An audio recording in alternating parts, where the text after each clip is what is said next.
Thank you in behalf of Real Life. Let me just say thank you for praying for them. Thank you for partnering with them. And thank you for believing in the next generation as well. At to give din po kayo ng at least a bigger picture of what is happening here in Victory Pasig. We have 48 scholars here po sa Victory Pasig. And yesterday, we just had our Christmas party together with the whole family. Grabe lang po yung impact ng ginagawa ng bawat isa, pagmamahal at suporta ninyo at panalangin ninyo. If you're a real life scholar na nandito, can you just stand up? Meron yata tayo dito. Can we just give a hand to them?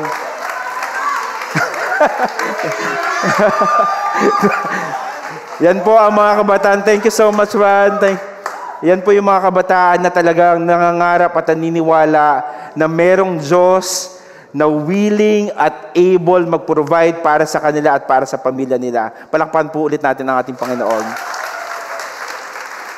And also speaking of Christmas, we just want to say thank you for everyone. Thank you to everyone. I know for the past how many weeks, we keep on announcing about our Love the City. It is our social responsibility effort that we really want to at least bless yung pong isa sa mga organization dito sa Pasig. And we just want to say thank you to Councilor Pao. Nandito siya kanina, baka lumabas yata. Okay. We were coordinating with him at binigyan po tayo ng opportunity together with Mayor Vico na at least magbigay ng konting, hindi lang konti, buong puso natin na pagmamahal sa kanlungan sa Pasig. And ito po yung picture na nangyari yesterday. It was just yesterday. We went there. There were about 20 of us, volunteers and staff, went there. We just had an activity. Wala lang po tayong picture ng mga estudyante because restricted po. Ito po yung mga opportunity na lang talaga natin that we want to connect with them. We just had games. After games, nag-share tayo ng Word ni God. Ang daming estudyante nag-receive kay Lord. And at the same time, nagkaroon din po tayo ng gift giving. Yung pong mga dinala nyo po dito, shampoo, toothbrush, mga dilata, lahat po yun. In-extend po natin sa organization na kanlungan sa Pasig. Kaya maraming salamat po sa inyong lahat. Palakpakan niyo naman po ang bawat isa. Grabe lang po kahapon nung nandun kami. Nakakapagod man, pero sobrang nag-uumapaw yung pagmamahal na na-receive namin.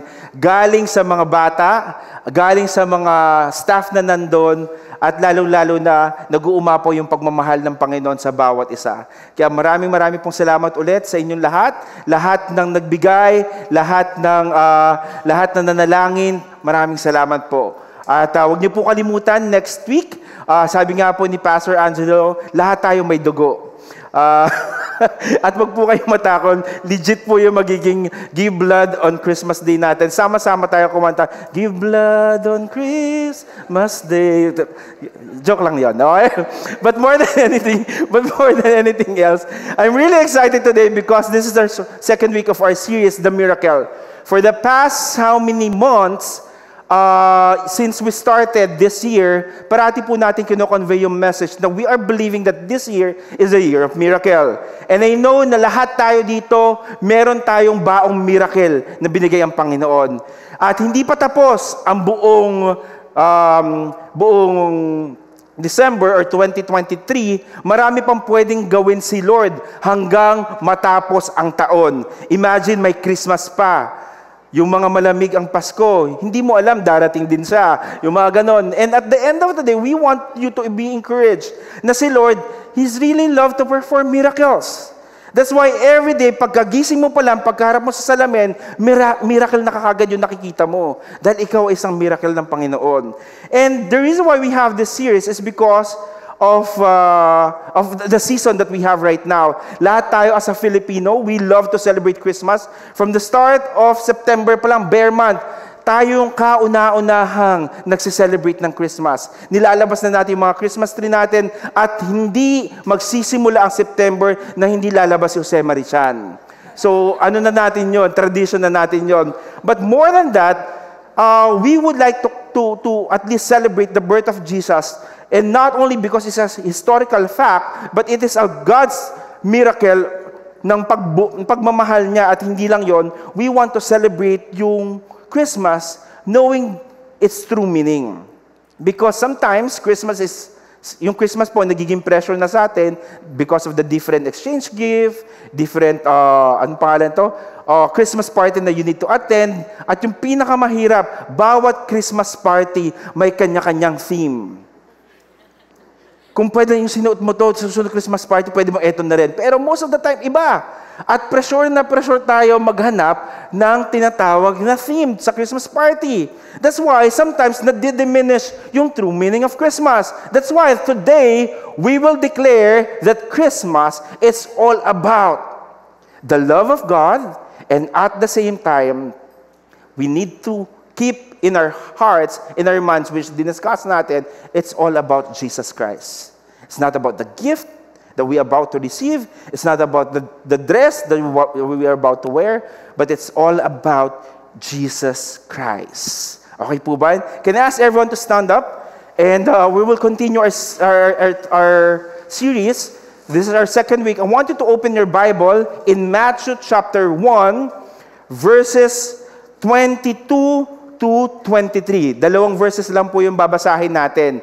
So if this is your first time here, let me just say, welcome po kayo dito. Hope every Sunday makasama namin kayo dito. And we prepared something for you so that you can follow us. But if you're coming here for the past how many weeks, I hope meron na po kayong downloaded Bible sa mga smartphones ninyo.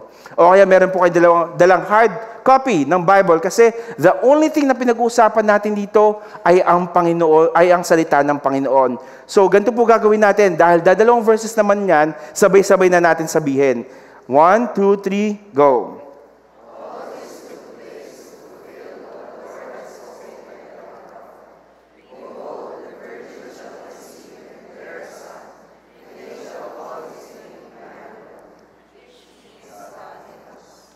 Lord, we just want to say thank you for the reading of your word. I pray that you will just illuminate your word, use my mouth, use my tongue, and may you bless the preaching of your word. Prepare our hearts to receive something new from you, God. In the mighty name of Jesus, amen and amen. You may take your seats.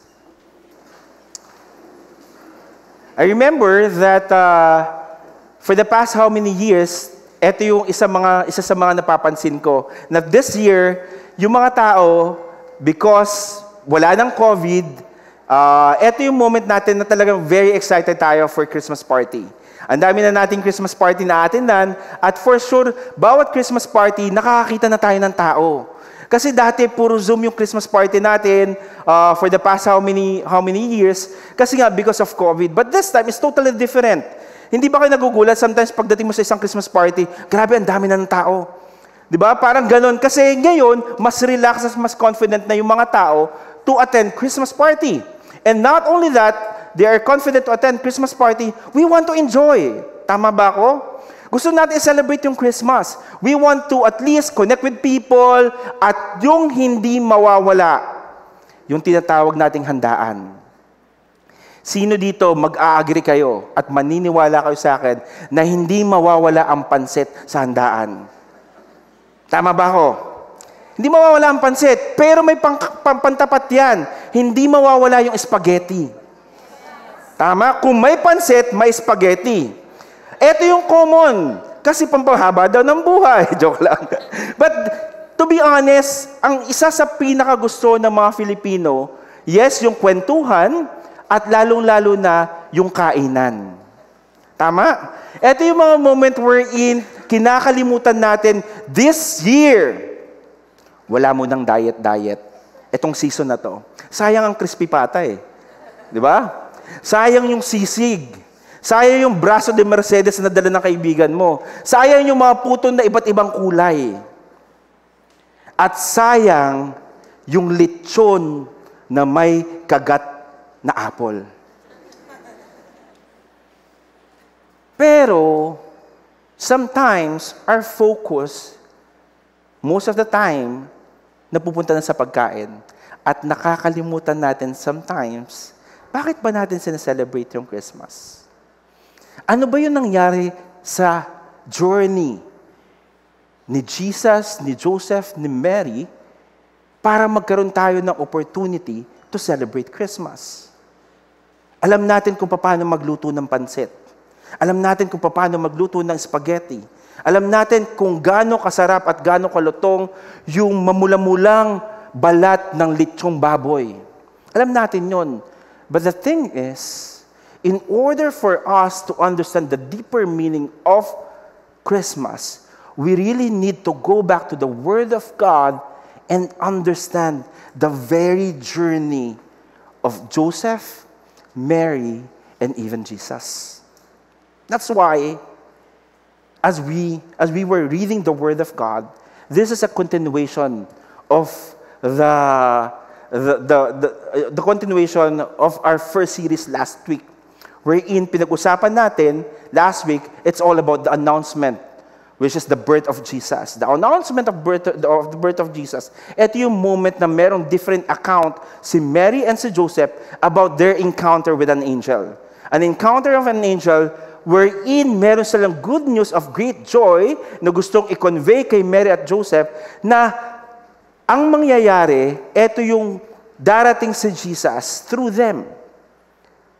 At hindi lang to, when they experience and they saw the angel, sabi natin, they were so fearful to the point that they don't know what to say, pero sinasabi naman doon, hindi naman sila afraid in reality.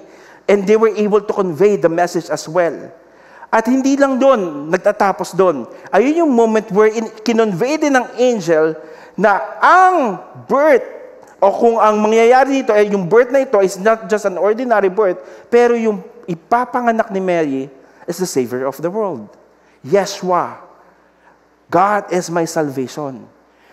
And if we will continue in that passage, it says there in Matthew chapter 1 verse 21, she will bear a son and you shall call his name Jesus, for he will save his people from their sins. So meaning, the one na i-carry ni Mary is not just an ordinary baby. This is the Son of God, Jesus, who will save His people from sins. At kasama tayo doon. Buhat ni Mary, in 9 months, yung magsisave ng buong mundo. Try to imagine with me. My wife, na meron na po kaming 2 anak, at every time na nagkakaroon po kami ng opportunity na magkaroon po ng another gift of life, talagang kita ko sa asawa kung gaano kahirap. Gaano kahirap mabuntis. Gaano kahirap, alam mo yun, yung pagbuntis kasi hindi sila talaga napapakali. Kailangan nila bumalik-balik sa CR dahil nga nahihirapan sila. Tapos habang bumibigat yung tiyan nila, kailangan nila ng support. Tapos ang pinakamahirap doon, hirap na hirap sila matulog. Kasi kailangan nila hanapan ng posisyon, yung baby as ang posisyon nila in order for them to find comfort. And they will do it they will experience that for 9 months. Iba pa yung panganganak. So now, in this context, dala-dala niya si Jesus. Yun yung promise ng angel to Mary. And not only that, as we continue this passage, sabi niya dito, yes, you will bear a son, and his name is Jesus, Yeshua, which is, God is my salvation, but it didn't stop there. When Joseph had this conversation with an angel, the angel said to Joseph in verse 22 to 23, and this took place to fulfill the Lord had spoken by the prophet, behold, the virgin shall conceive and bear a son, and they shall call his name Emmanuel. Now, the heart of Matthew, when he was narrating this passage, ang heart niya is for him to connect the Old Testament prophecy to the current situation, which is in their time. Sabi niya dito, etong passage na to, he quoted this passage coming from an Old Testament prophecy. At yung Old Testament prophecy to, ito yung nag-took place kung ano at paano ipapanganak si Jesus. Sabi niya, we want you to go back. yung kinote niya, the author, which is Matthew, would like us to go back to Isaiah. Isaiah chapter 7, verse 14. It says there, therefore the Lord himself will give you a sign. Behold, the virgin shall conceive and bear a son, and shall call his name Emmanuel. It's the same passage, but different situation, but different timeline.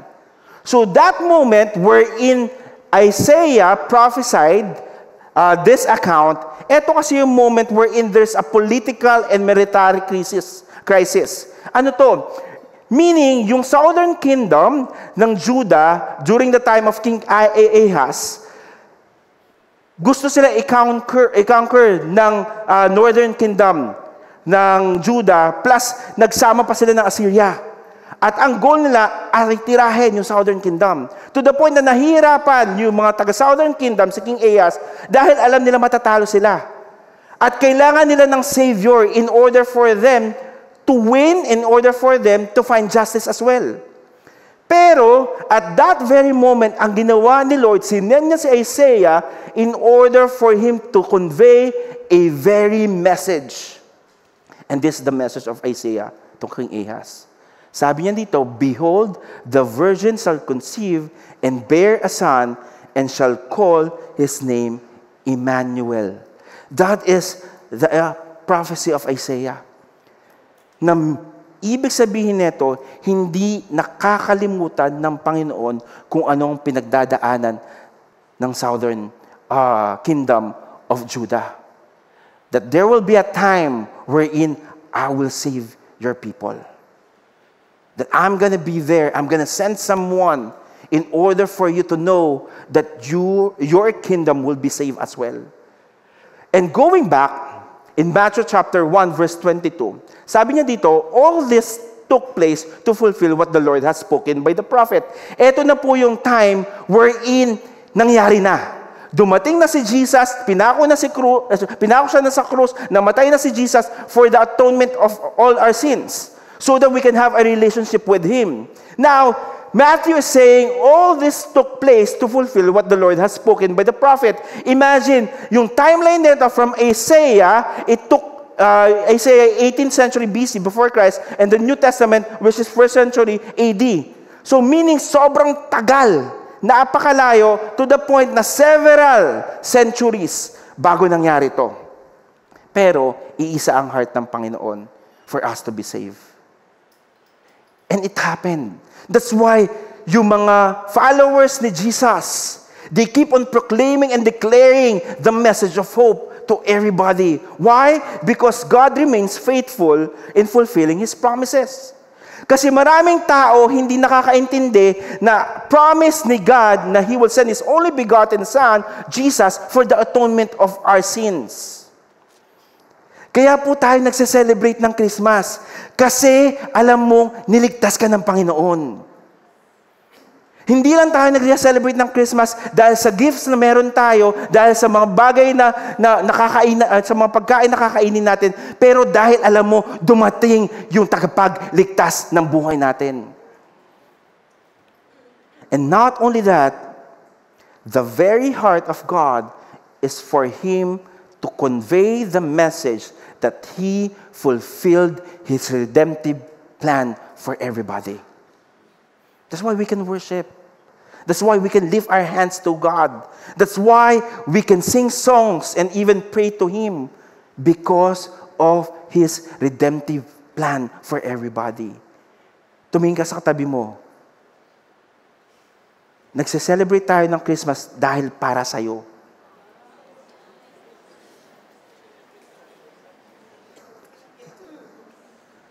But the question is, how did the fulfillment of God's promise take place? How did the fulfillment of God's promise take place?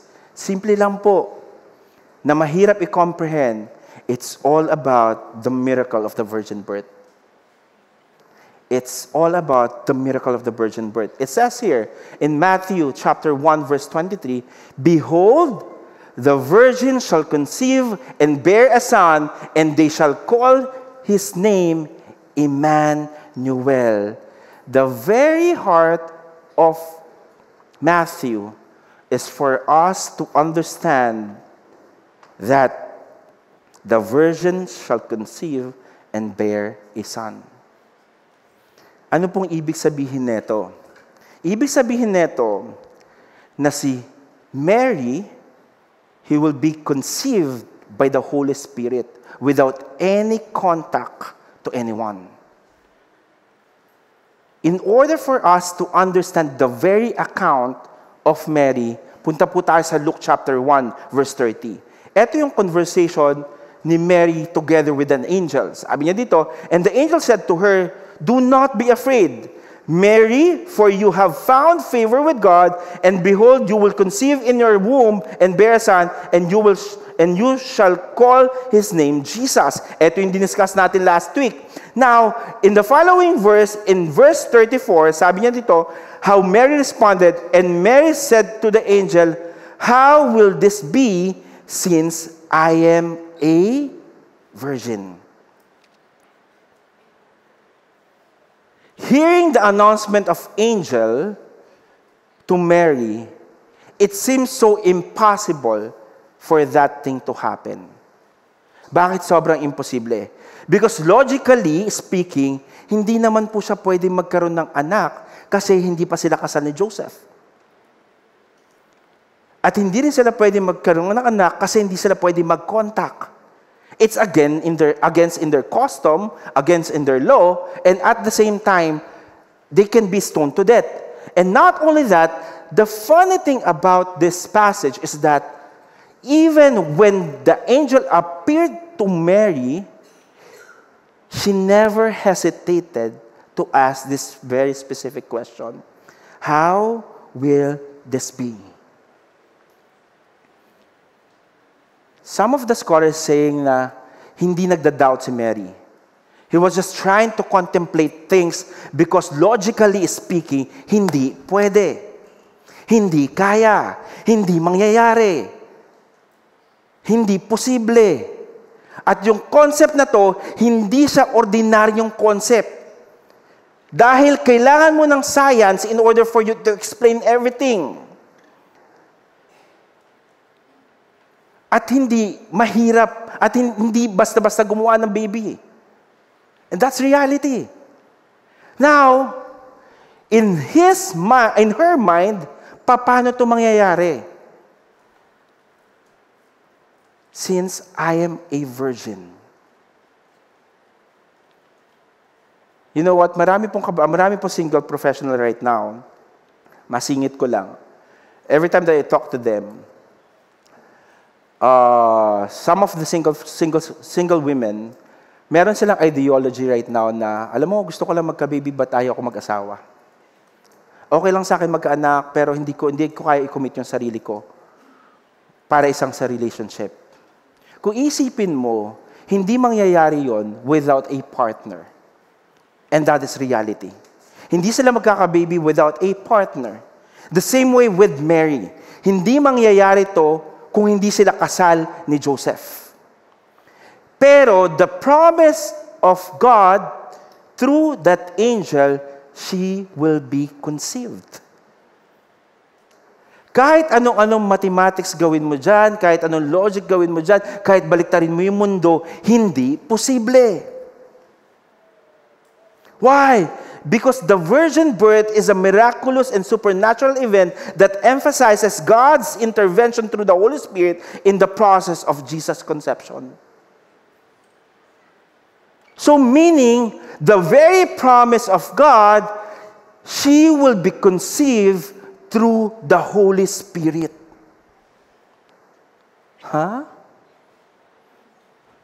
Hindi ko nga nakikita yung Holy Spirit. Paano mangyayari yun?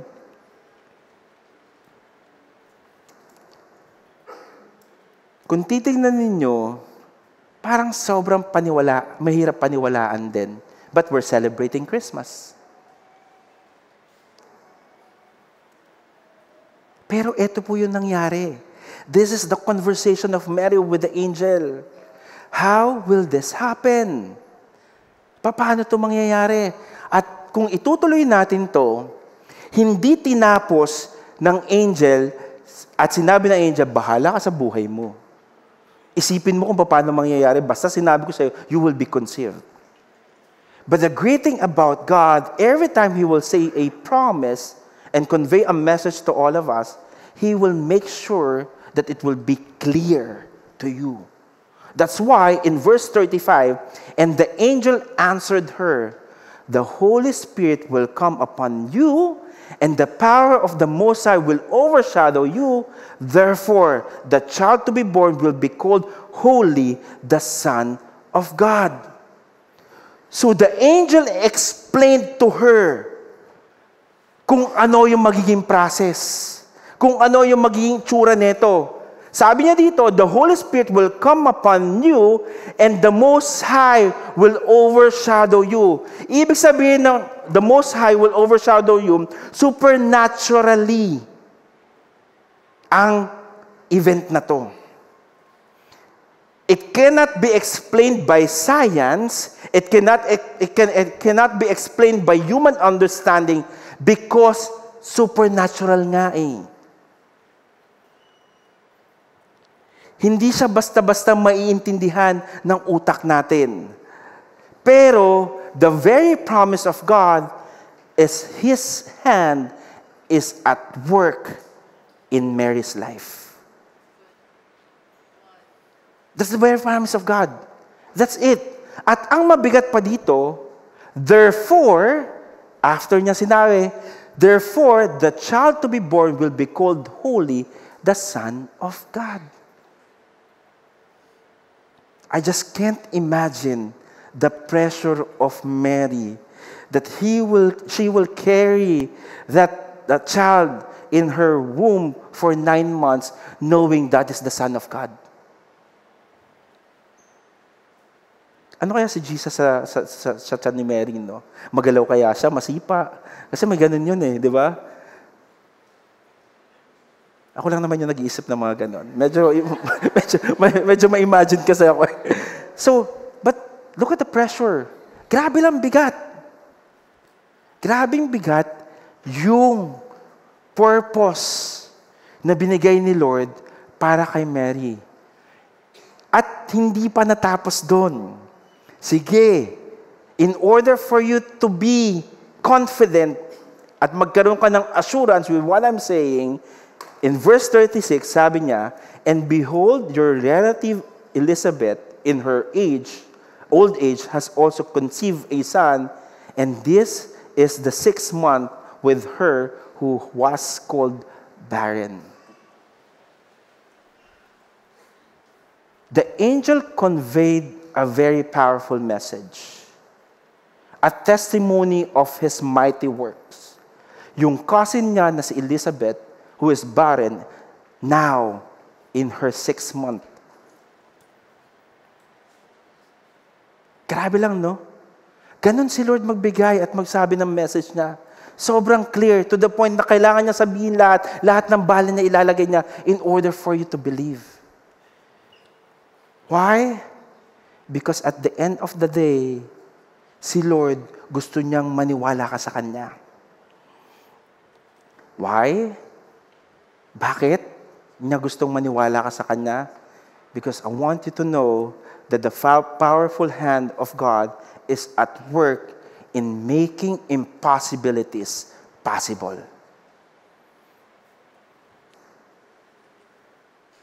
The powerful hand of God is at work in making impossibilities possible. Ang sarap lang nung pakinggan. Yung mga impossible things sa buhay natin, kayang gawing posible ng Panginoon. If we will relate it in our lives, to be honest, marami rin tayong ganito.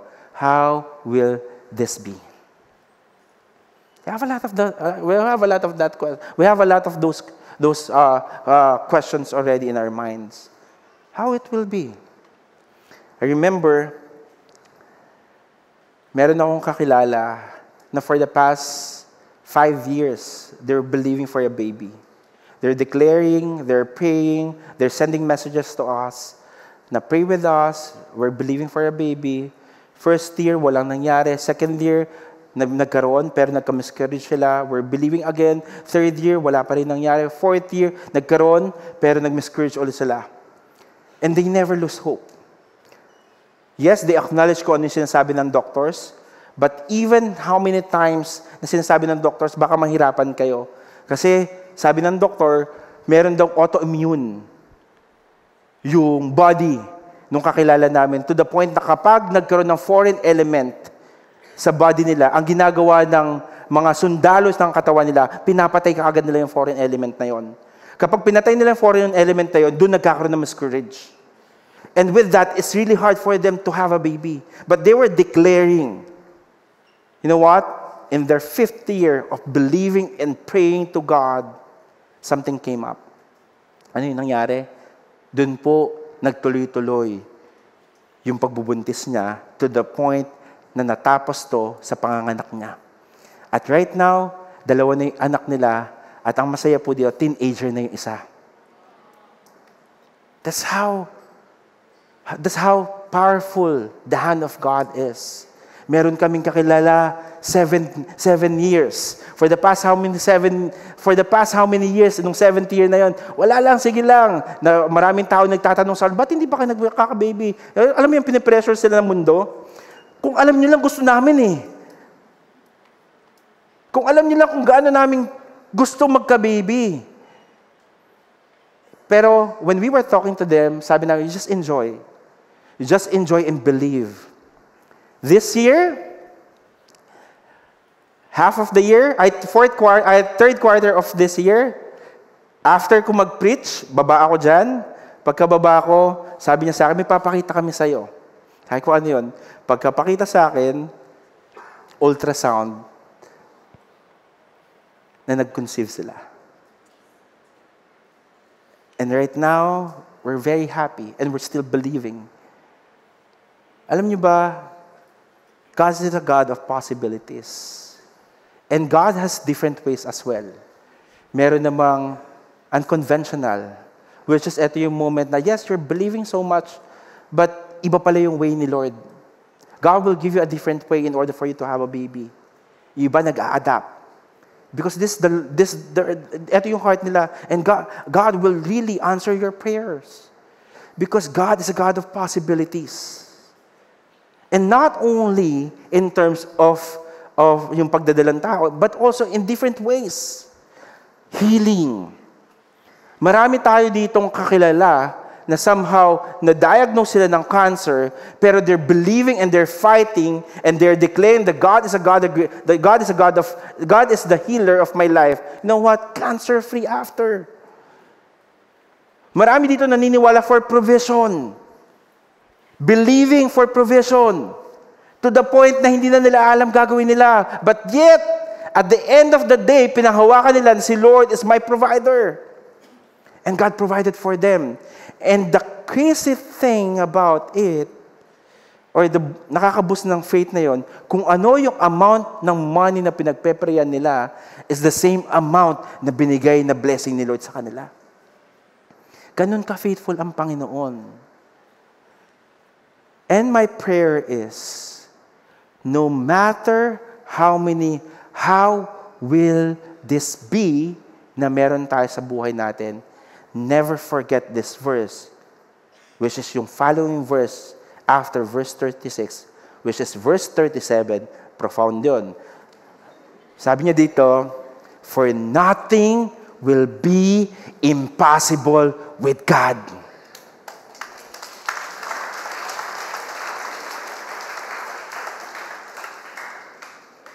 When I was reading this passage and doing this preaching, I can't help but cry. Why? Because every day is an opportunity for you to experience God's miracle.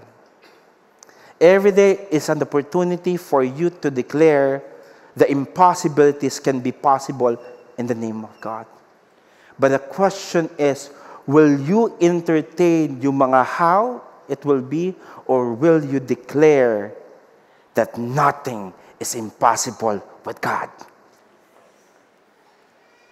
Let me just say, in the face of seemingly impossible situation, Trust God and His Word, for nothing is impossible in His name. Ngayong kapatid, anong pinaniniwalaan mo? Ano yung pinanghahawakan mo ngayon na promise ng Panginoon?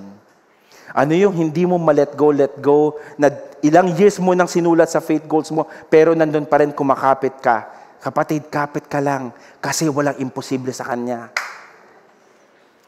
Kung ako nga 33 years old na ako nag-asawa, pero binigay ni Lord yung the best para sa akin.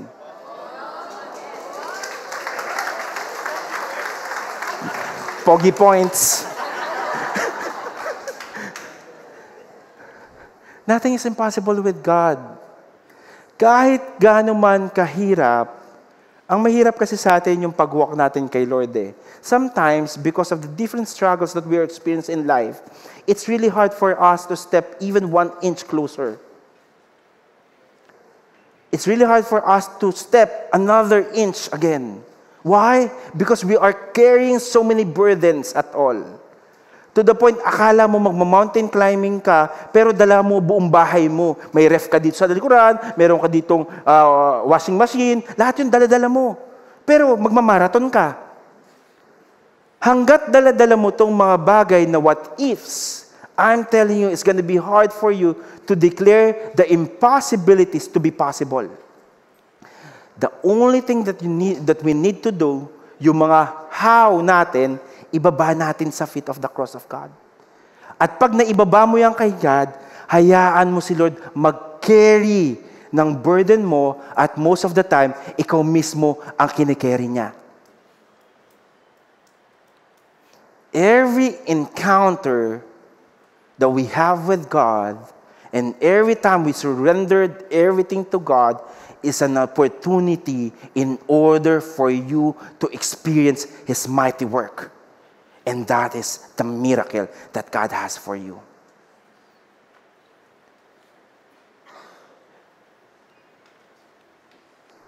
I'm really excited bago magtapos ang taon na to. Why? Because alam ko sa sarili ko, at alam ko na alam nyo rin na lahat, because of this passage, nothing is impossible with Him. Panghawakan natin to, kapatid. Huwag mong kalimutan na walang imposible sa Panginoon. Like Mary, which the virgin birth. The virgin birth gives us confidence and assurance of God's truthfulness in His Word. When the angel said that very word to Mary, that there will be an overshadow, the Holy Spirit is the one who's going to be at work. And He promised that it will really come to pass. It happened. Kaya barrier po tayo ng desisyon ni Mary. Nung tinanggap niya yung purpose o yung good news na galing sa Panginoon through that angel, tayo po mismo ang nakinabang dito. Kaya natin sineselebrate yung Christmas kasi alam natin na ligtas tayo. That there is an Emmanuel. There is a Yeshua, Jesus. God is my salvation. Na every time you will face trials, every time you will face difficulties, every time you feel like you are on your edge, in the edge of everything, you can always declare, God is my salvation. Siya po yung magsasave sa atin. Kaya hindi po natapos yun. Nung sinulat ni Matthew about the virgin birth, in Matthew 23, sabi niya dito, Behold, the virgin shall conceive and bear son. Hindi po tinapos ni Matthew yun. Na dun lang. Sinabi pa niya dito, and they shall call His name Emmanuel. So, kailangan natin maintindihan, virgin birth to, miracle to, supernatural to. At pinaka-matindi pa dito, we need to understand that the name of Jesus as well is Emmanuel. Ano ba ibig sabihin ng Emmanuel? Emmanuel came from the word Imanu, which is with us.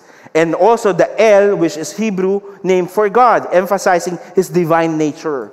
Pag sinama mo tong Emmanuel, ibig sabihin niya neto, God with us. So meaning, the Savior of the world is with you. May kakatakutan ka pa ba nun? Wala na. Tapos yung Savior ng mundo, sabi doon, nothing is impossible with Him. Ganun lang yung confidence na meron tayo sa Panginoon natin. That's why every time we worship God, every time we declare who God is, never forget that the one that we are worshiping is with us. And never forget that is willing to save you. Willing to save us. And the most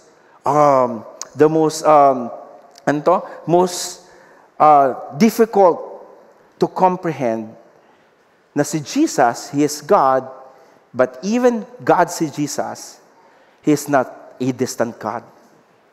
Jesus is not a distant God. Imagine, yung Panginoon mo nasa iyo. Ang hirap i-comprehend yun. Pero dahil promise niya at siya ay isang Emmanuel, every day we have this confidence that God is for us and who will be against us? No one at all.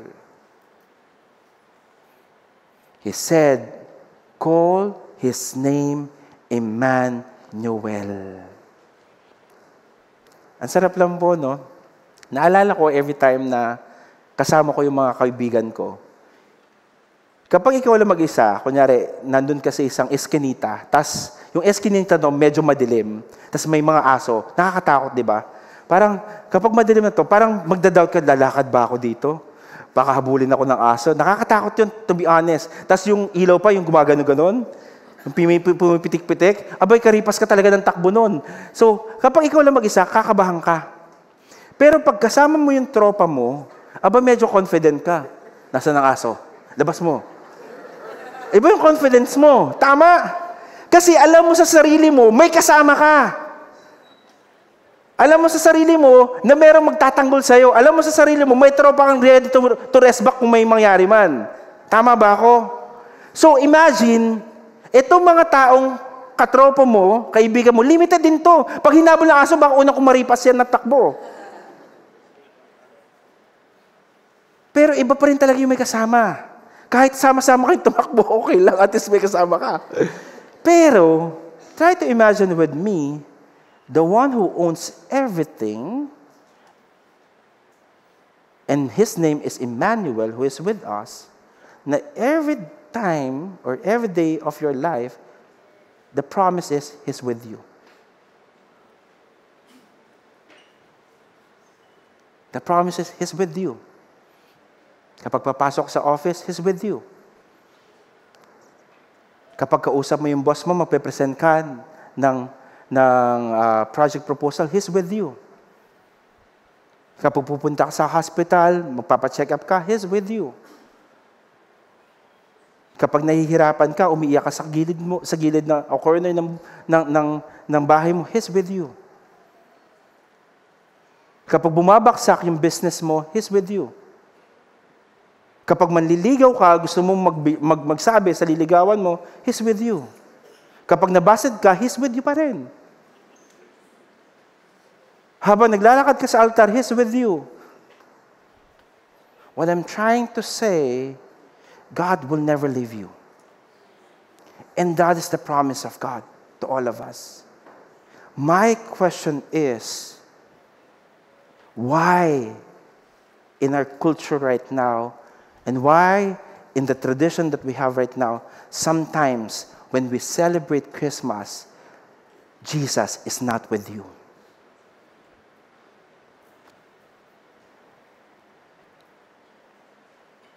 At tumahimik po tayo lahat. Why we are so bombarded with so many things, knowing Christmas, it's all about Jesus.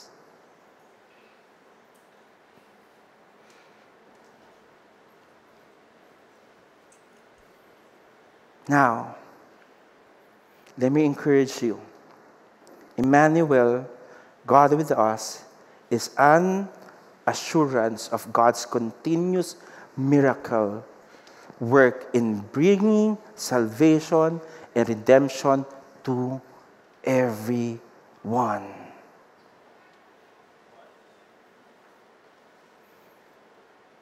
Kapag nagda-doubt ka kung sino si Jesus, He will continue to remind you because He's with you. Kapag nahihirapan ka, He will always bridge the gap for you to understand, I can save you. Because He's with you. That's why, if we're going to try to look at it, as I end, yes, it's all about the virgin birth, but I want you to know that the virgin birth is an affirmation that Jesus Christ is with us, and that He is our salvation as well. The virgin birth is an affirmation that Jesus Christ is with us and that He is our salvation as well. Kaya kung feeling mo, marami tayong moment na hirap ka na, tapos bigla ka nagbasa ng Bible, tapos nagugulat ka na lang, naiiyak ka, dahil alam mo nangungusap yung Panginoon sa'yo, kasi He's with you eh. Kasi He's reminding you of His promises. Kasi He's reminding you that He will never leave you nor forsake you. That's why this Christmas, my prayer is that we will celebrate Christmas for its true meaning. It's all about Jesus. If you're going to go back in Isaiah chapter 7, verse 14, which is the prophecy about Jesus, and we go further to Matthew chapter 1, verse 23, it's all about the heart of Matthew to convey to everyone about this miracle. Sabi niya dito, lahat yan nagbe-breach sa isa lang pangalan, and that is the name of Jesus Christ. Wala nang iba pa. Si Jesus Christ lang, kapatid. So ngayon, this is my prayer for everyone. Christmas will never be merry without Christ.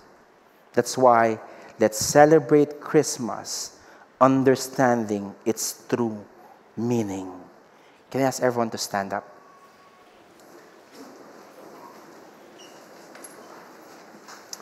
I want you to close your eyes and bow your heads.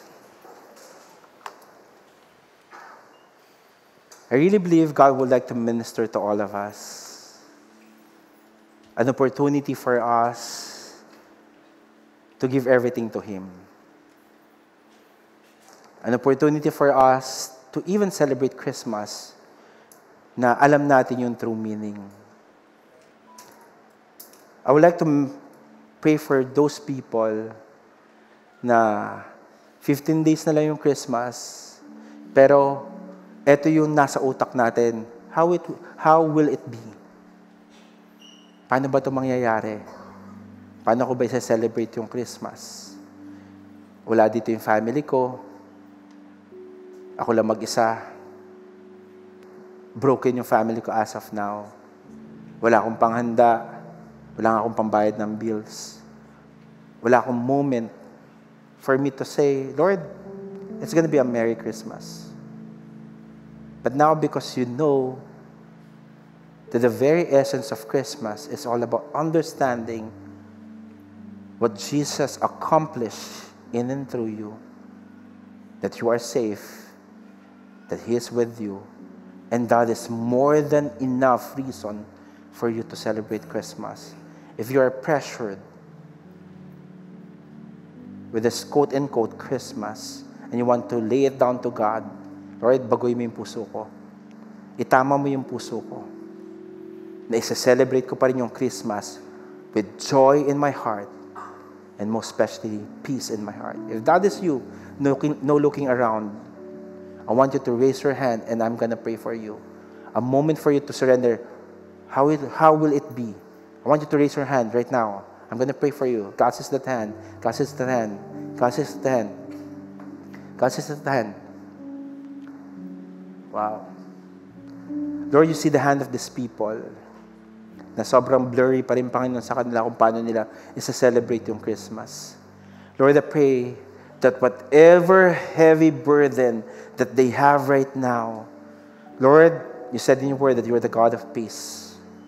I pray that you will just put peace in their hearts and even their minds, Lord, that they will not anchor the true meaning of Christmas sa handa, sa gifts, sa mga things na nagpapapressure sa kanila, Panginoon. But I pray the only thing that will really shine upon them is the name Jesus. Nothing else, nothing more, God. Lord, teach them to celebrate this Christmas with joy, celebrate this Christmas with hope, and celebrate this Christmas knowing that you are for them and you will never leave them and nor forsake them. May you bless them, God. In the mighty name of Jesus, put down your hands. And finally, I like the word, He's with you. Sometimes we feel like Jesus is with me.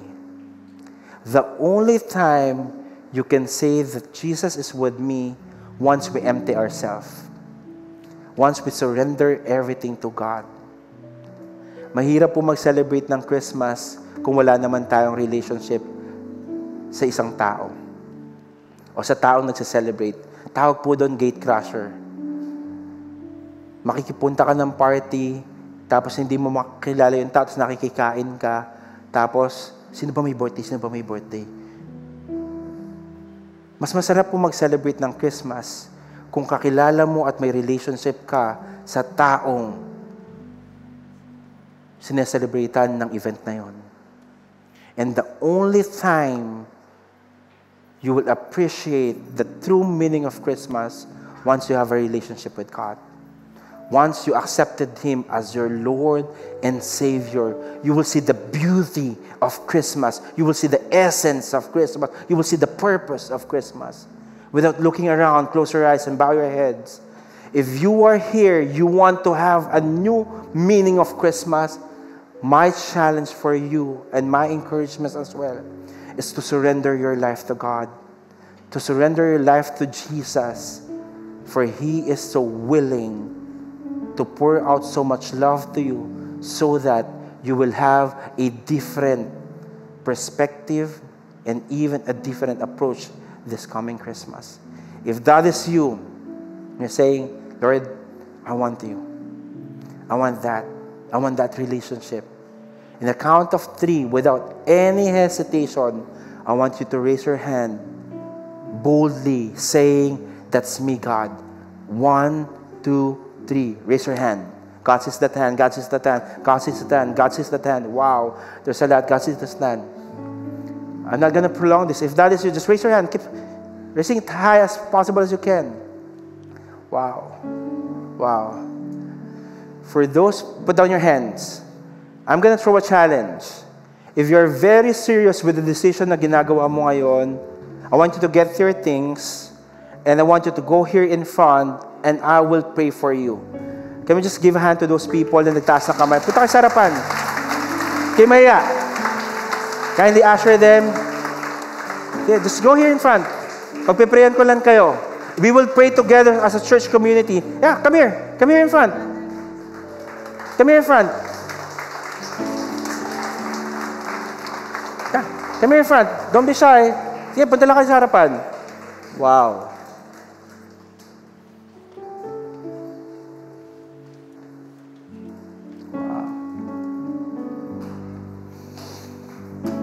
Wow.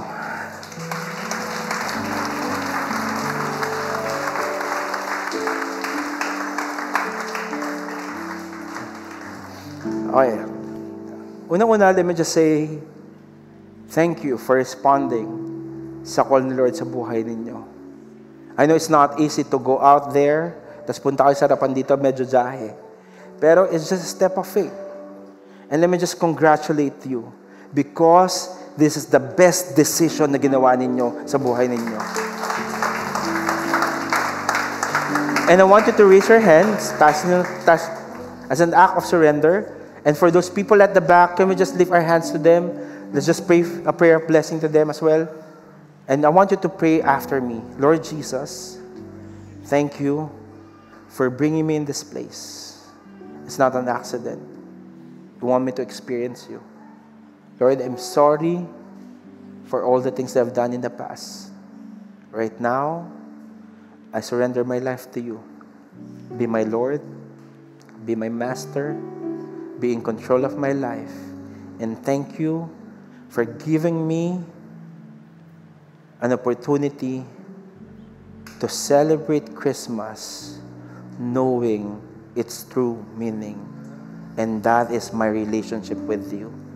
Lord, thank you because there are a new creation. The old has gone and the new has come. May you bless them. In the mighty name of Jesus, amen and amen. Coach Gian, eto po si Coach Gian, just give him like 5 minutes to explain yung decision na ginawa ninyo. Lift up your hands and let me just pray a prayer of blessing to everyone. Lord, thank you. Thank you, God, for giving us an opportunity, Lord, for us to experience your love, for us to know that you are with us. Lord, I pray that every day we will declare your name, Emmanuel. Lord, thank you because you are with us and you will never forsake us and you will never leave us. Lord, this is our prayer. Aside from declaring that you are with us, we will always appropriate that nothing is impossible in your name. Lord, thank you for that confidence that you're giving us. May you bless us. In the mighty name of Jesus, amen and amen. Thank you so much, and God bless everyone. See you next week.